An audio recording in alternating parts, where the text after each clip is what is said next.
Welcome to National Pension Partners, where retirement planning meets peace of mind. Today, we're diving into the 412(e)(3) plan, also known as a fully insured pension plan. This isn't just any retirement plan. It's the gold standard for stability and guaranteed benefits. How does it work? Simple. It's funded exclusively by life insurance and annuity contracts. This means no market risks, no actuarial assumptions, just ironclad guarantees. Think of it like this. You're a small business owner who hates surprises. The 412(e)(3) plan gives you predictable, stable contributions every year. Your future benefits are backed by insurance contracts, so you know exactly what you're getting. No guesswork, no headaches. But there's more. These plans are designed to maximize your contributions and offer significant tax advantages. And with National Pension Partners, you're not just getting a plan, you're getting a team of experts, attorneys, CPAs, actuaries, all dedicated to making your retirement as secure as possible. We provide personalized consulting, ensuring that your plan is tailored to your specific needs. Best part, initial consultations and proposals are absolutely free. $0, zero commitment. So if you want a retirement plan that's as reliable as your morning coffee, head over to nationalpensions.com. With the 412(e)(3) plan, your future is in safe hands. Retirement planning never sounded so thrilling. Perfect for small business owners who like their finances as predictable as Monday mornings. Stable contributions, ironclad guarantees, and serious tax advantages. It's the trifecta of financial security. And with National Pension Partners, you get a team of brainiacs, attorneys, CPAs, actuaries, ensuring your retirement is as secure as Fort Knox. Oh, did we mention the free consultations? That's right. You get a personalized expert proposal with $0 down. So, if you want a retirement plan that's as reliable as your morning coffee, head over to nationalpensions.com. Because when it comes to your future, boring is the new exciting. Retirement planning never sounded so thrilling. For more details, check out National Pension Partners at nationalpensions.com. Retirement planning never sounded so thrilling.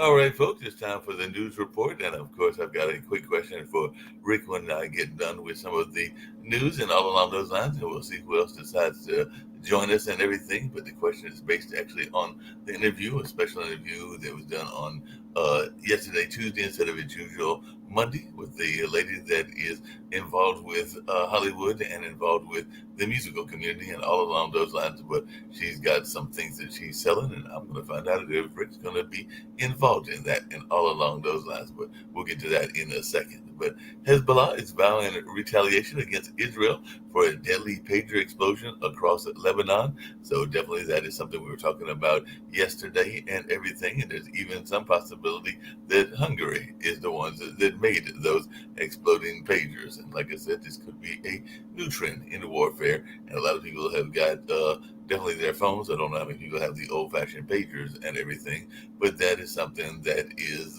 going out there as well. And of course, there's that big trial in France. And according to the French man accused of mass rape of his wife, he said, I guess, in the courtrooms, I am a rapist just like all the others in this room. That is a very bold statement to be making and all along those lines. But the associate of a French man accused of a mass rape of a wife admits to similar abuse. So a French man admits in court to drugging his wife so that he and dozens of men could rape her. So that's definitely something that's going on there in France. And Ukraine claims to have destroyed a large Russian ammunition depot in an overnight drone attack. So the Russian Army depot 1.8 kiloton blast made the biggest single event in the war as of yet. So the Ukraine drone hits a missile warehouse deep in Russia in a massive blast. And that's something that folks will be talking about as well. So, like I said, that's just some of what's going on in that area. Let me see what's going on in the United States, and we may come back to some other world issues as well. But Mike Johnson is leaving colleagues baffled with his puzzling shutdown strategy, according to Axios. So, the U.S. House will vote on funding bill as a shutdown deadline nears, and it seems like we go through that just about every year around this time. And they're saying that the passage prospects are dim as Johnson's spending plan heads to the House floor. And the House GOP is bracing for government funding chaos as Republican rebels mutiny before the vote. So definitely looks like some folks are upset at that and all along those lines. And it looks like Trump campaigns in Michigan in first appearance since his second apparent assassination. So that is something else that we're going to see as well. Michigan Republicans are flocking to Trump, and apparently some are saying that they see the hand of God in action. So that's something else going on as well. So there was a Trump town hall with Sarah Huckabee Sanders, and I also say that she had somewhere in her comments she said that having children has been a humbling experience, and she kind of made a pot shot at presidential candidate and Vice President Kamala Harris because of the fact that her children are those that she's got when she married her husband and everything. So they're her stepkids as opposed to kids that she had to have birth of her own. So it was kind of like that J.D. Vance comment, but this time it was coming from Sarah Huckabee Sanders and everything. So U.S. moving soldiers to Alaska Island amid Russian military activity increase in the area. So Russian submarines and naval ships crossing to the buffer zone off of Alaska, according to the U.S. Coast Guard. So Russo-Chinese Arctic war games are sparing a U.S. response as Alaska officials warn only strength can deter crisis. So that's something else going on as well. And the GOP mayor Rob Rue to Trump, don't come to Springfield after your dog eating slurs. So definitely that's something going on as well. And definitely Republican Ohio governor said Trump's comments about Haitian migrants were very hurtful and all along those lines. And I actually heard that in one of those areas, I guess there was some pro-Trump people that were saying they wanted people to actually register and put down the address of the people that had Kamala Harris signs. I think that that's something I had read about that was going on in the rural area of Ohio, if my memory is serving me correctly. So definitely that's something else that we're seeing in the news, as well as Georgia election officials are aware that a GOP-led board will okay last-minute voting changes. So network of Georgia election officials are strategizing to undermine the 2024 results, according to the Guardian U.S. So definitely it looks like 3 Georgia women have been caught up in a flood of suspicion about voting in that area. And it looks like Trump and Harris are taking a brief break from campaigning in battleground states, but Trump is to hold a rally on Long Island, and definitely that'll be coming up later. So definitely, and Harris is to address the Congressional Hispanic Caucus, and that's some of the stops that they will be going to deal with as well. So it looks like a lot of people are seeing where they go next and hearing them, and all along those lines. And the Titan sub hearing is going on live. So the first video of the Ocean Gate submersible wreckage is out there now as well. And an ex-Ocean Gate employee tells the inquiry Titan sub disaster was inevitable. And like I said yesterday, there were some people that were saying that this was all about money and not necessarily scientific research. So definitely, the capitalism view in that sense will be interesting to see what folks have to say in that space and along those lines. The U.S. Senate IVF bill falls after the Republicans block it, despite Trump's support. So definitely it looks like that is something else that is going on in the whole congressional avenue and everything. And if you want to know about what's going on in Florida, a Florida sheriff has posted a mugshot of an 11-year-old charged in a fake school shooting threat. So definitely the Chitwood outing of a minor offender is not new, but it may have drawn the most publicity. So definitely that's something else that we're seeing. And the FBI is investigating packages sent to 11 election officials in more than 15 states. So it looks like suspicious packages have been mailed to U.S. election officials in at least 15 states. It might be more than that. and all along those lines. So definitely a lot going on in the world and around the world, including the fact that one of our leaders is getting ready to head over to Spain. So the next time we see Nick Palveda will probably be on Friday, and he'll be reporting from Europe because he actually dropped off some stuff for me today and everything. So that's something going on as well, and all along those lines. I see I've got Steve Rao with me, and I've also got Rick, so I'm bringing in both of them and everything. Before I get I'm going to get to Steve really quickly, but Rick, just one quick question for you and all along those lines, because I had the pleasure of interviewing Jane Dorian, and she is the keeper and the goddaughter of the records of the man that was behind the Hello Dolly film and all along those lines. So they're having some sales. I think they might even be selling the Crips and everything. So apparently you can go into eternity being next to Hugh Hefner on one side and Marilyn Monroe on the other. And of course, there are various things that they are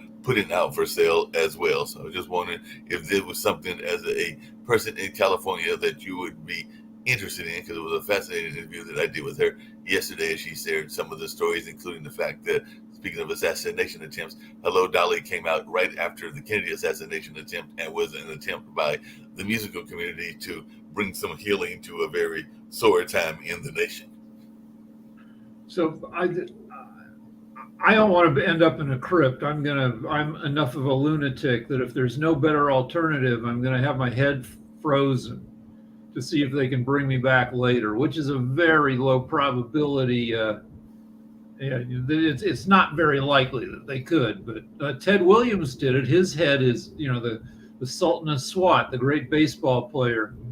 I think that's the wrong nickname for him, but anyway, great baseball player. His head is frozen someplace. Well, like I said, it was an interesting conversation with her, and we talked about, apparently they wrote Le Cage, this particular gentleman, and a bunch of other things as well. So like I said, it was a fascinating conversation, and apparently they were part of that golden age of Hollywood and the golden age of theater and everything. So it was a fun conversation that we had. I've worked with some people who are great at writing musicals. Jonathan Kimmel, Jimmy's brother, is great at writing musical numbers. He's worked with the South Park guys, who are themselves great at writing musicals. Oh, wow. I did not know that. We were talking yesterday, just getting off the musicals and everything, about these exploding pagers and how they could be doing some damage and everything. And I just wanted your thoughts around that. And I did see that quote where Sarah Huckabee Sanders basically said that having children, and you have children as well. I'm not a fan of Sarah Huckabee Sanders or the whole Huckabee family, who are kind of hucksters. It's right in their name. And, when you bring up the Huckabees, you bring up that, like, one of her brothers had a problem with being kind of a torturer and murderer of dogs. And I don't know, the whole family, they're on the opposite end of the political spectrum from me. But going after Kamala Harris for only having stepkids is, super obnoxious. I grew up, in the 70s, and I had, 4 siblings, and nobody had the same 2 parents. Things happen in people's lives. My dad was married 3 times. My stepmom was married 3 times. My mom twice. Eventually my mom settled into a 40-year marriage, and so it takes a while for people to find their true person, and sometimes you don't have kids and you have stepkids, and particularly before now, in the 70s, like, nobody had any help. Parenting wasn't a verb yet, or a noun, or a word yet. The people didn't know to get counseling, and now I'm just talking about myself in the 70s, but all kinds of kids and siblings, and Sarah Sanders is full of shit. Yeah, well, speaking of people being full of stuff and everything, I just wanted to know, because you grew up similar time frame to when I grew up and everything along those lines, and I do remember this notion of being worried about Russia off of our coast and everything. And apparently, the U.S. is moving shoulders to Alaska Island amid the Russian military activity in that area. So I just wanted your take on that, because apparently Russian submarines and naval ships are crossing into that buffer zone off of Alaska, according to what the U.S. Coast Guard has said. And I'm sure that some people might be worried that we might be getting pulled into stuff, since that I know that they have. People should be worried. I read a book a couple of months ago, and I recommend it, called Nuclear War by Annie Jacobsen. And she's I think, Pulitzer Prize winning journalist who interviewed all the big shots behind the US's nuclear deterrence strategy. And she found out that it's pretty threadbare and dependent on luck. And Russia and the US each have 1,700 nuclear warheads ready to go, or semi-ready to go. And, all it would take would be an exchange of 30 nuclear warheads, less than 2% of each country's stock, to devastate the Northern Hemisphere and, kill eventually maybe 1 billion, 1.5 billion people, and leave, each country in more ruins than World War II did. What's your take on that, Sasha? Because Sasha, one of the things I was mentioning is apparently the U.S. is moving soldiers to Alaska Island because there is some Russian military activity going on. I think it's a Russia-Chinese Arctic war games, but apparently they're close to our border. And I know you've even joked about the notion of, if Putin wanted to, he might expand into Alaska and all along those lines. But I know he's got his own concerns, because he just had something that was recently bombed, which was one of his ammo dumps there in Russia that the Ukrainians got to and everything. But do the folks in the U.S. need to be worried about these explorations or these war games off of the coast of Alaska? Number one, any discussion about using of nuclear warheads and nuclear armament in general, whether it's tactical or anything, you are actually helping Putin and his propaganda, because there is nothing else there except propaganda. Russia cannot use its nuclear arsenal simply because it will be devastated by the response from the NATO, United States, and therefore they have much more to lose. Therefore, one could think, that's number two, what I wanted to say, that on our programs on Ukrainian show, Jonathan Lockwood more than once mentioned the possibility.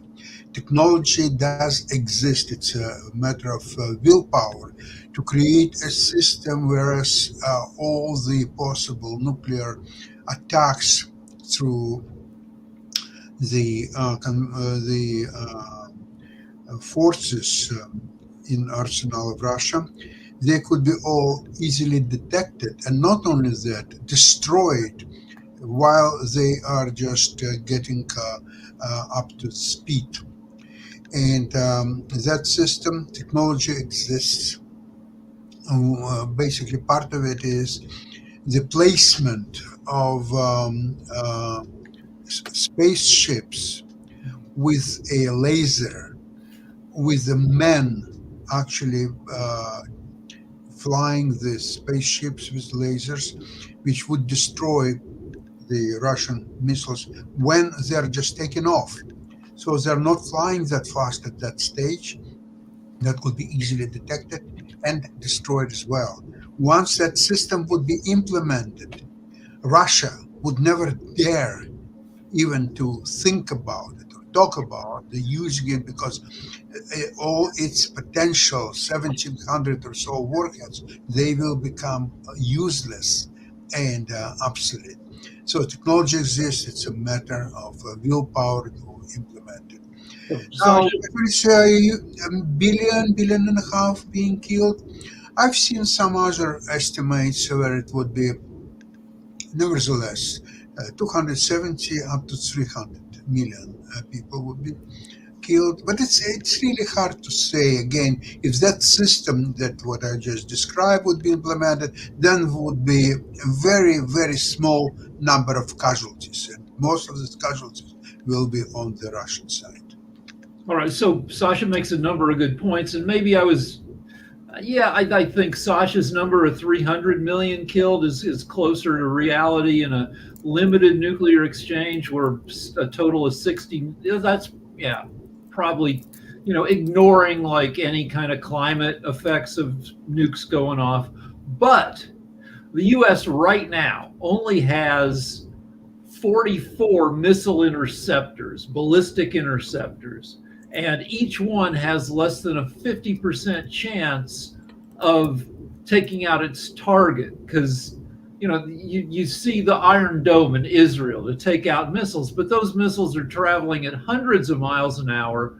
Intercontinental ballistic missiles travel at 15,000 miles an hour. And if you can target the silos and hit the missiles as they're just taking off, that's great. But missiles on submarines, you don't know those, you don't know where the submarines are. Those are the hardest missiles to take out. And there's the philosophy of the strategy of mutual assured destruction, where each country knows that if they launch nukes, their country will be devastated. And so the US and Russia don't launch at each other because they know that both countries will be destroyed. But in the book Nuclear War by Annie Jacobsen, it has one a-hole who's not Russian or American. It's Kim Jong-un, who decides to launch just 2 nuclear missiles because he's insane. And that's enough to, by accident, trigger a nuclear exchange between the US and Russia. And Rick, I would like to ask you, and what is the answer to that threats, whether it's Russia or North Korea? What you do in that case? How to navigate this situation according to Dickinson, or even according to you? Okay, so one thing is to increase the accuracy of tracking technology, because if say Kim Jong-un launches a missile at the U.S., and the U.S. decides to lob a couple nukes back at him, well, they have to travel across Russian airspace unless they're launched from a submarine, and Russia doesn't have the technology to tell the difference in trajectory between a missile launched at Russia and one launched at North Korea. So, and that's in the book, that's how things escalate. And so we need better detection technology. We need better communications technology, where even though we're, enemies of Russia, she talks about incidents over the past 10 years where the U.S. just couldn't get anybody from Russia on the phone. With a nuclear exchange, you only have 48 minutes to talk to somebody before the missiles land.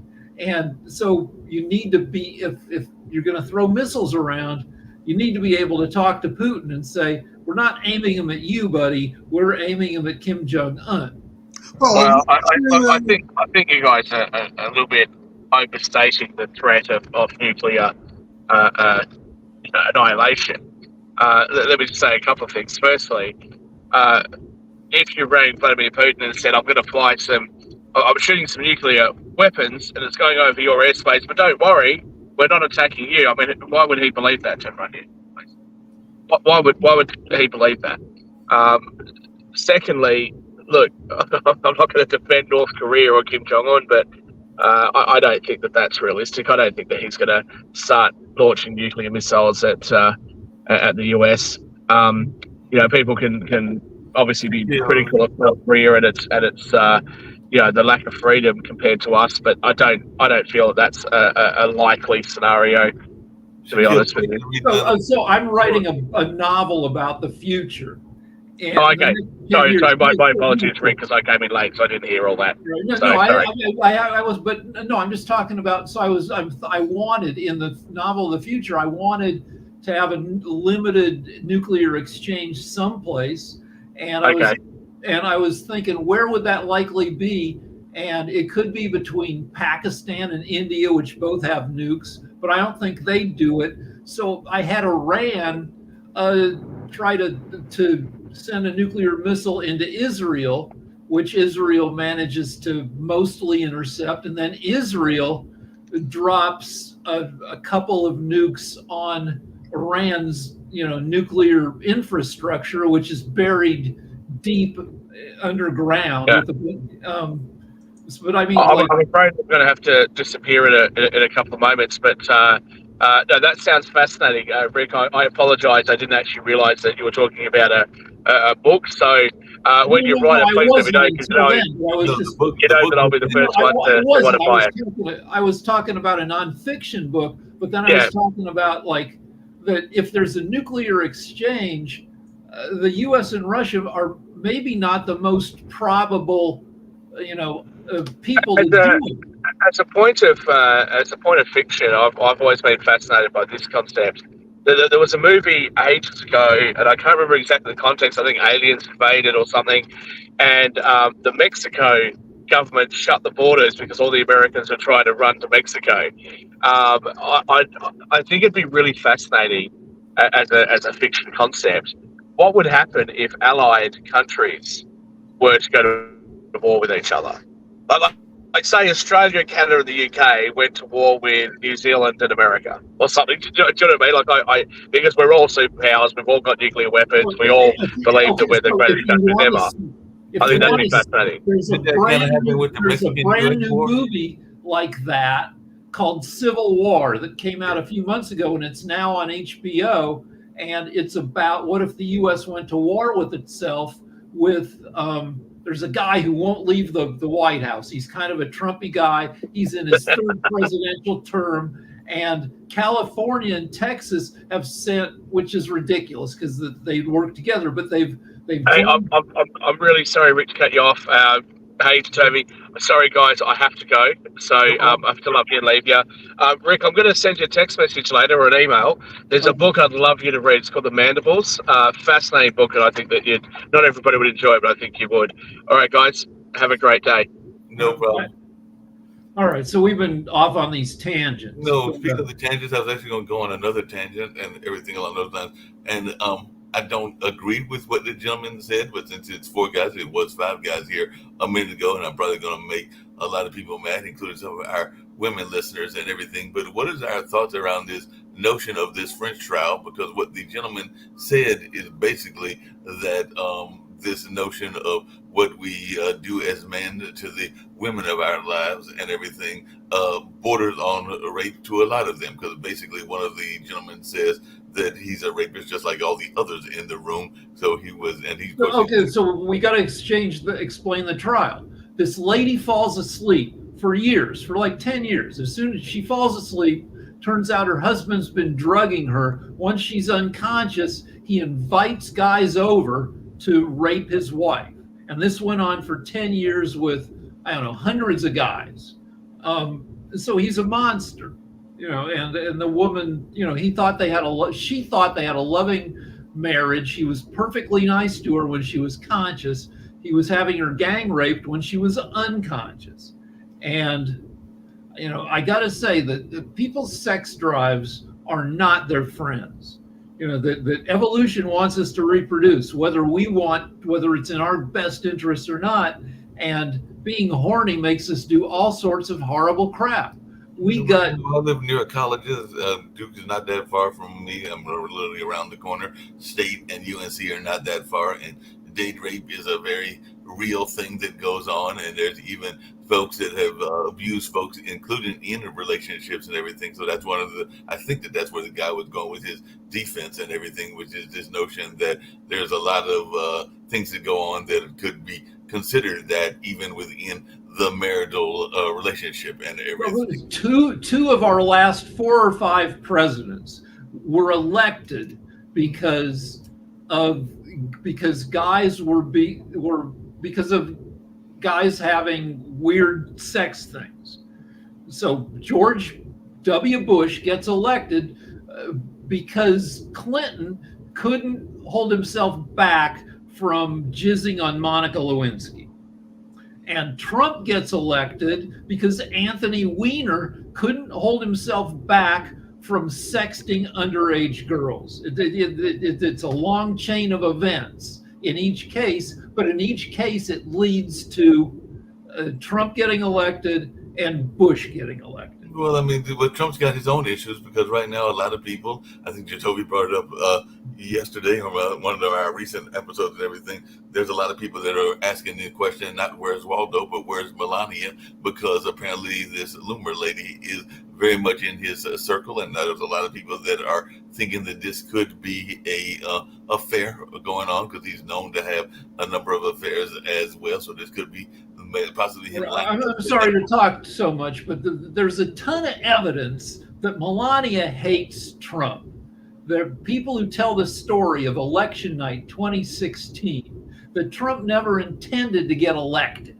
And when he does get elected, the news comes through, Melania cries, and not out of happiness. She hated the whole thing. And there are all these clips of Melania pretending to smile in Trump's face, and as soon as he turns his head, her smile turns to a horrible scowl of Trump trying to hold her hand, and she pulls away. Trump, the dozens of clips of this kind of stuff where Melania hates him. It was fine for a while when she could live an opulent lifestyle, but the whole political thing. I mean, she's not the first lady to dislike life in the White House. Michelle Obama famously has talked about how she hated it, but Michelle Obama is public spirited and she sucked it up. Melania, she didn't sign up for this crap. Well, some people didn't sign up for it in general, because I know here on the network, and I definitely hear from Jacoby and Sasha, we did the most hated presidents, or who was rated as the worst one, and that was about a year and a half ago. We probably could do one with the first ladies, because I just recently realized that some of the first ladies weren't actually first ladies in the sense of being the wives, because I think one of them was a niece. There might have even been two nieces and everything, and there was a couple of others that were not literally married to the president, but they were taking care of the presidents because they were presidents. They were either widows or that had been, I think in one case, single and everything. So yeah, one guy was a bachelor right before Lincoln, either Pierce or Buchanan. People speculate that he might have been gay, and he wasn't married, and yeah, he had to use a niece as first lady. And I think there's one other one too later on and everything. Tell me what's your take on this whole Loomer case and everything. So is Loomer about to be the fifth or sixth? I've lost track of how many wives Trump has and everything. But what is your take on her romance, for lack of a better term, with Trump? Well, the funny thing is that it's another JD Vance. It basically, you have Laura Loomer, who is a despicable individual. I mean, horrible individual in the things she says, and she's another bell cow, or she's just hanging around Trump's neck, and people dislike it because of the things that she says, because it's bringing a lot of bad stuff towards him. So, and he doesn't care. So I think that whole love affair that he's having with her, because anybody who kisses Trump's behind can manipulate Trump. She's kissing the heck out of Trump's behind, and he's listening, and he finds her attractive. And with, just as Rick pointed out, Melania having that hatred towards Trump, and she's not around. She wasn't there for the rape case. She wasn't around for the other cases that he's been going to. That's a huge bit of friction. Somebody's filling that void. So, if he ends up in a relationship or something with Laura Loomer that's going to be visible to his supporters, That honestly may have an effect because it's going to fracture the individuals who say that he's a godly man who did this whole idolization of him and talking about Melania. Because just like with Taylor Swift, anytime she broke up with her boyfriend, there were fans of her boyfriends that are going to leave. So it's just going to, it's going to be interesting. This is like a soap opera. That could be the October surprise. So Loomer, we say she's a despicable person, but that's not the whole story, because she is actually clinically insane. Her dad had her put away on a 5150, put her in a loony bin a couple times, people believe. And she does crazy crap. She got kicked off of Twitter before Musk bought Twitter for saying horrible stuff, and she protested by handcuffing herself to the doors of Twitter headquarters. She got kicked off of all social media because of the horrible, disgusting stuff she said. She's literally nuts. Though I believe that Trump is kind of bulletproof from this stuff, because people who are fans of Trump won't even hear about how horrible she is, or even if she's that they might be fooling, any of that stuff. Yeah, Sasha. Coming back to Melania, I would like to mention something. It's difficult to assume that she is in love with him and he feels such a physical attraction to the 80 years old that she cannot live without it. I don't think so. That's the case. What I think is that she is being pragmatic woman. She wants to have, at the end of the day, a piece of the $1.5 billion, so people say, Trump's fortune. I cannot verify it and not even trying to. How to do it? She has to figure out the right moment to file for divorce where there are still tangible assets are available to her, so she can grab a maximum amount of those assets. Where is that happening? It's very unclear, because look, if he's not going to win election and he will go through all the process and end up in jail, do you divorce a man in jail? It doesn't look nice, so you have to wait until he will be out of jail. But once he's out of jail, there will be another jail term upon him, and it's unclear at that time how old he's going to be, 86, 88? Do you think that he's going to live that long? Very unclear. So it's her calculation, what is the right moment to strike. That's all there is to it. Now, speaking about that phenomenon of Laura, what's her name? Loomer. Okay. So here we go. That's what I said on one of the programs before. Trump doesn't have any program. Trump cannot improve his standing in polls because besides keeping his base, he cannot attract any new electorate. So in order to have any chances to win the election, he has to do some kind of actions to keep his face up front through some kind of unusual antics, and even this people immigrants eat dog and cats, or just some other ridiculous stuff. And it doesn't matter whether it will be proved the true or not. No, it does not matter. What does matter is that Trump's name, his face, is in front of people all the time, every time, even now while we're discussing him. That's his goal. And it looks to me that he's quite successful. All right, so if you're talking about Trump's billions, so Trump owns about half of Truth Social. Mm-hmm. When it first went public, the stock became available, his stake was worth about $6 billion. But he couldn't sell that stock for 6 months. There's a lockup period. Now we're what, 4 months in, and he's lost $4 billion because the Truth Social has declined by 70%. So he's got about 2 more months to go before he can sell, and he'll probably sell as fast as possible because the value keeps dropping. There is no market for these securities. There are, except some of his supporters. Maybe he will talk Elon Musk to buy his stock or somebody else, because a market is just not there. There is no volume. There is no bids to facilitate his sell. So that's out of question. I'm talking about all his assets like real estate, maybe a little bit here and there. I know exactly what he owns at this time and how much he owns at this time of that. Whatever, there could be some kind of an asset where he claims, okay, the Trump Tower, okay, it might be a great asset, but maybe Trump owns maybe 4 or 5% of it. So whatever is the value of that is hard to estimate.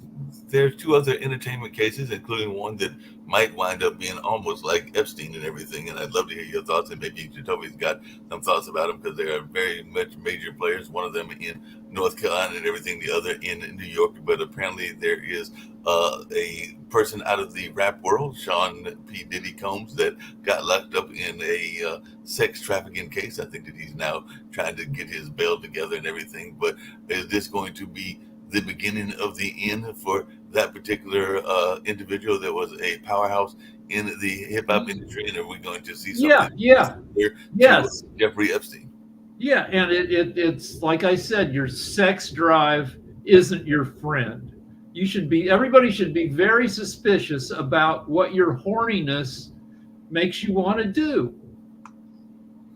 I mean, what's your take on that, Jacoby? This whole P. Diddy case is going on now, and apparently he's been arrested and everything. I mean, he's a crooked dude. He just had his dark side, or whatever you want to call it, that just got exposed. I mean, people have been saying things about Puff Daddy for a long time, and Sean Combs just got caught.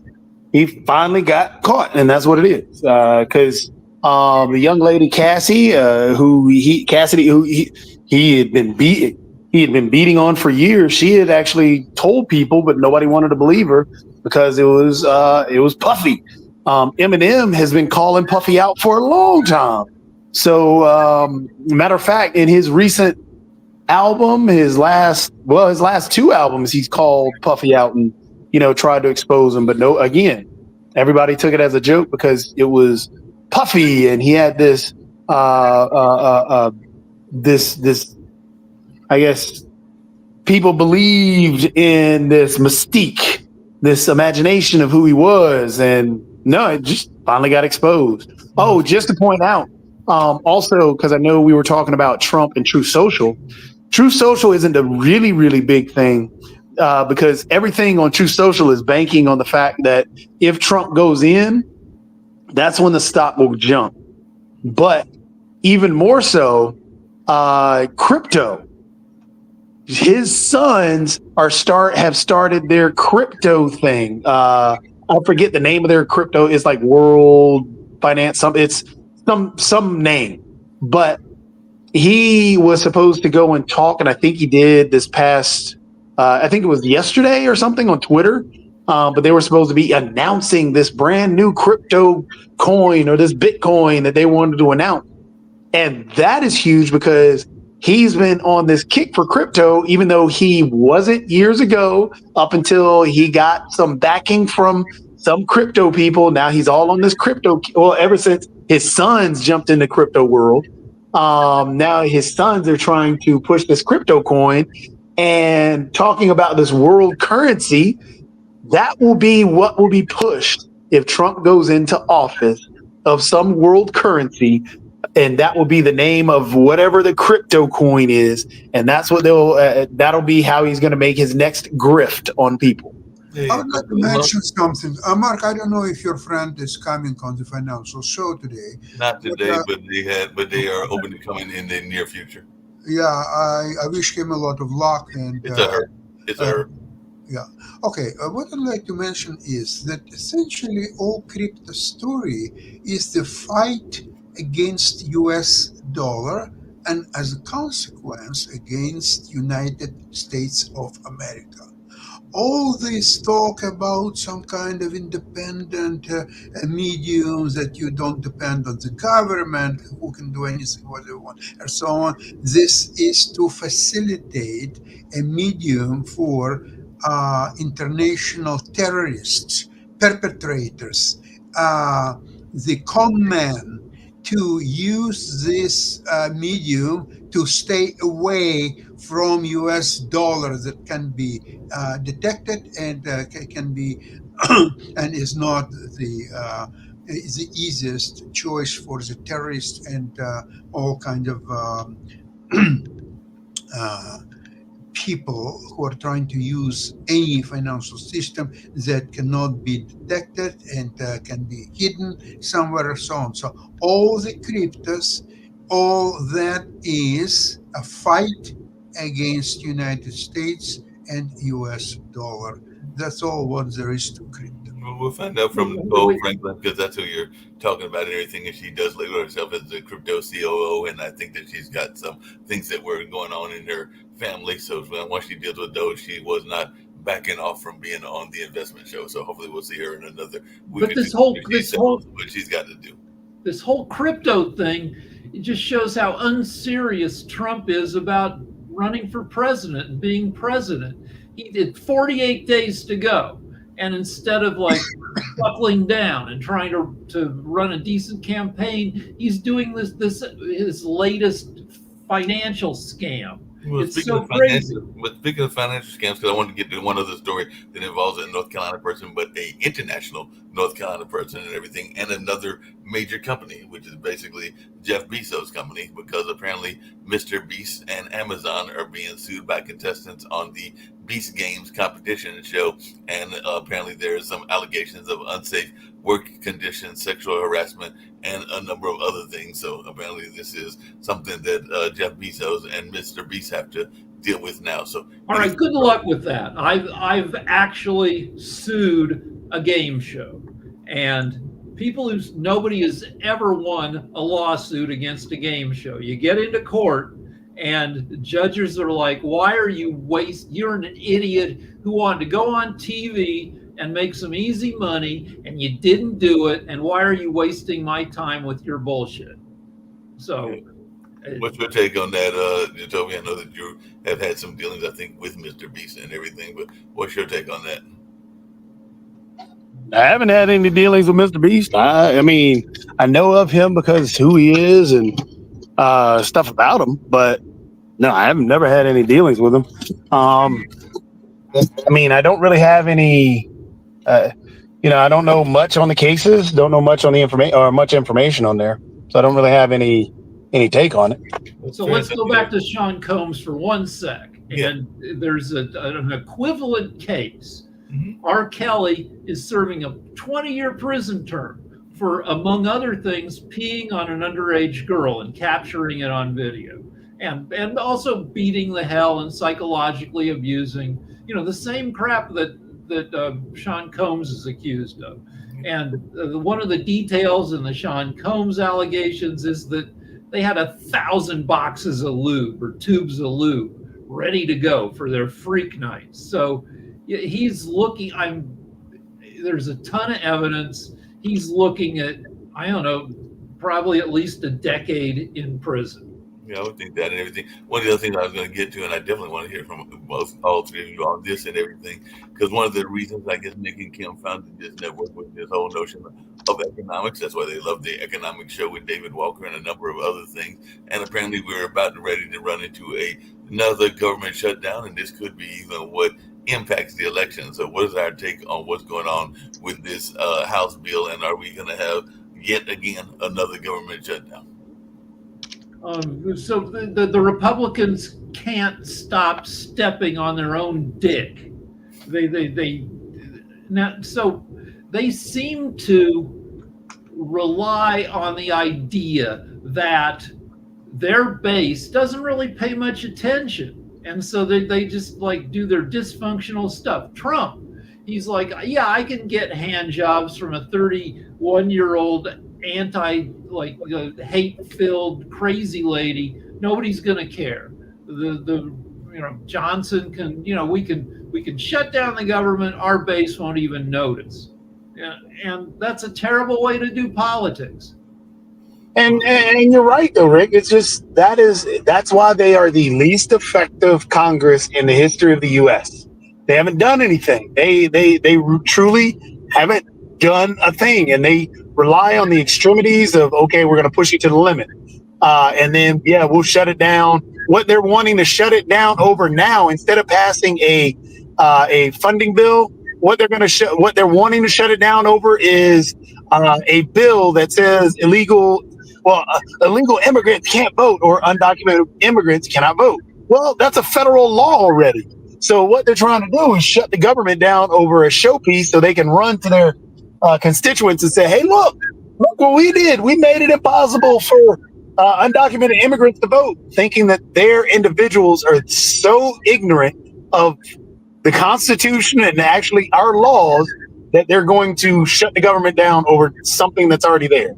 And it's not even an old law that needed clarification after 2 centuries. It's the feds passed a law in 1996 that if you're an undocumented, non-citizen, and you vote, you get a year in prison, which that seems like a reasonable penalty, but that's already in place, and people generally, they only have 1,500 documented cases of people voting fraudulently, and of the 1,500, only 24 out of less than 2% of those cases are of undocumented immigrants trying to vote. The other thing, and this is where I just wanted to. This is where it gets really interesting in terms of the actual voting, because I mean the stuff is already there. The laws are already there. And they're campaigning that Biden and Harris are bringing in undocumented workers to steal the election. Blah blah blah blah blah. But some of those cases, and I'm wondering, Rick, if you could look that up as well. Some of those cases were about just being on the voter rolls. And those voters who are on the voter rolls don't actually vote. It's actually the actual vote that happens. And there are even less that actually go to the voting booth to actually vote twice, or even to actually vote. So a lot of it is already taken care of and doesn't happen. It's just the mystique and the idea that, this could happen. Maybe we should. That's what a lot of the messaging comes out of the Republican Party that they're doing. Along that same lines and all along that same space, I think it was a couple of days ago, and they're still dealing it that they are targeting what they are seeing as new gangs, because apparently Texas is targeting Venezuela gangs, and Governor Abbott over there has designated Tran the Era guy as a terror organization. I believe that's one of the Venezuela gangs. So I guess they're thinking that Venezuela is important to a lot of their people, because definitely we know that is part of the narrative that Trump has been trying to put out there and everything. So I guess his buddy, Mr. Abbott, is trying to back that by marking this gang a terrorist organization, just like they marked some of the other gangs from Mexico and other places as terrorist organizations. But they've added a new one to the list, and the fact that it's from Latin America can't be accidental. I mean, nothing. Trump's claim, and again, the only people that defend the idea that Haitian immigrants, the racist, bigoted conspiracy theory that Haitian immigrants in Springfield, Ohio, are people that are trying to defend Trump. Those are the only people that are defending that. It's the same thing that with, Latin America or South America is trying to send their criminal. No, they're not. They're really not. But individuals that are going to defend Trump and want to justify everything that Trump says those are the only people that get that.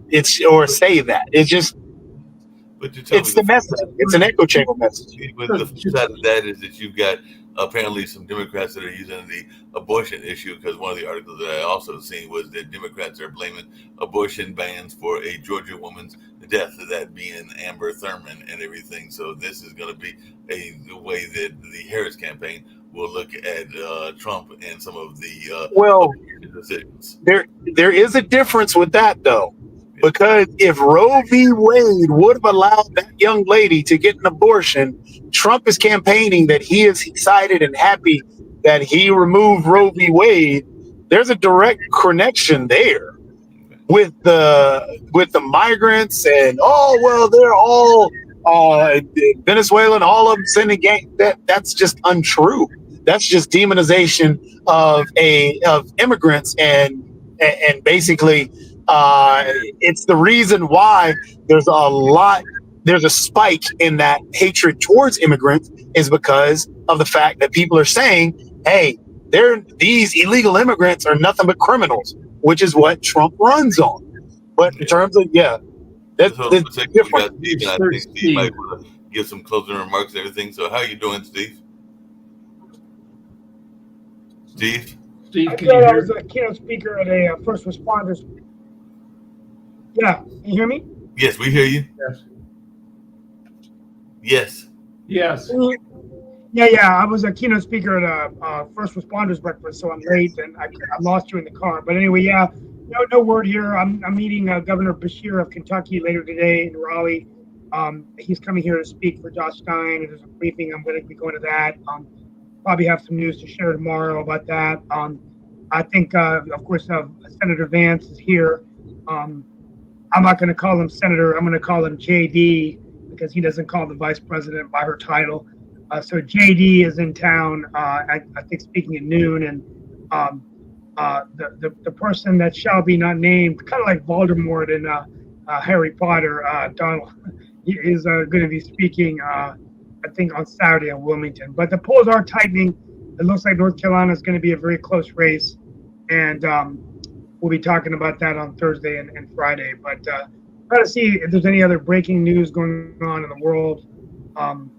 Looks like we hit most of it. So, Jacoby, you asked me to look up like non-citizens being registered to vote.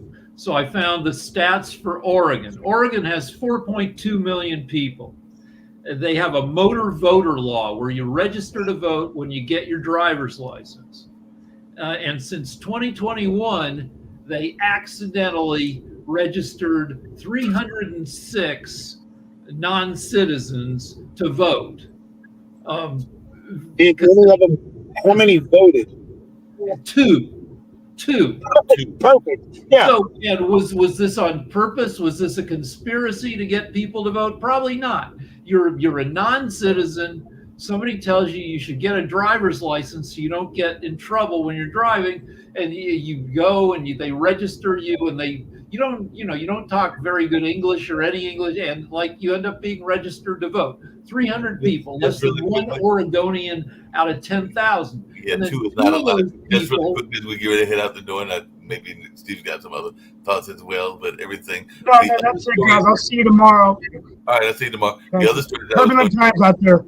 Yeah, the other story I was going to get to, and all along those lines, but we can cover it on tomorrow as well, is because it brings up both police violence as well as the notion of protests, as well as just guns and everything. But apparently a bystander was shot in the head as a New York police tackled an armed subway fare evader on yesterday, and 18 arrested and were charged after protesters clashed with officers over that shooting that took place. I guess that was actually on Sunday and everything, but definitely it looks like there's a number of protests that were taking place, and definitely that is now leading to some protests on the streets of New York, which we know is a very big area and everything. So it'll be interesting to see how both the police respond to that and what took place, as well as what goes on in those protests, because like I said, that's a major metropolitan area, and definitely it could cause some disruption in that major area.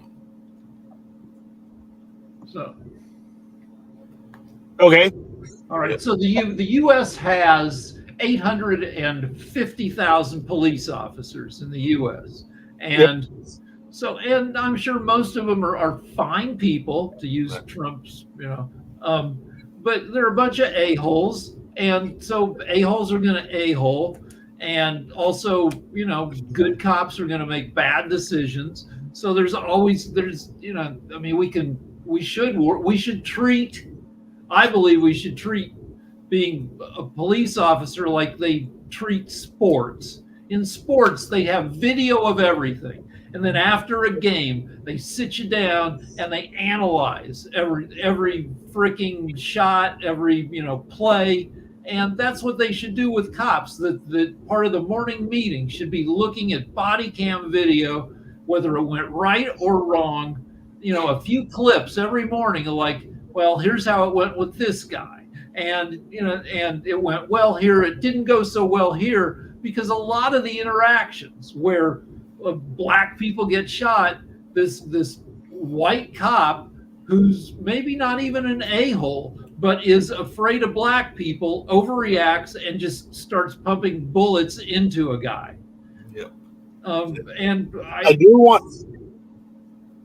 Oh, I was just going to say, on a positive note, though, I do want, in terms of police officers, I want to give a big shout out to Clarence Burkhead of Durham, North Carolina, who gave an actual, who's going for Kamala Harris and actually told everybody exactly why, and pointed out that he doesn't understand why people are voting for a criminal and not a prosecutor, and went down a whole litany of things of, his reasoning for supporting Kamala Harris. And he's in that fraternal order of police.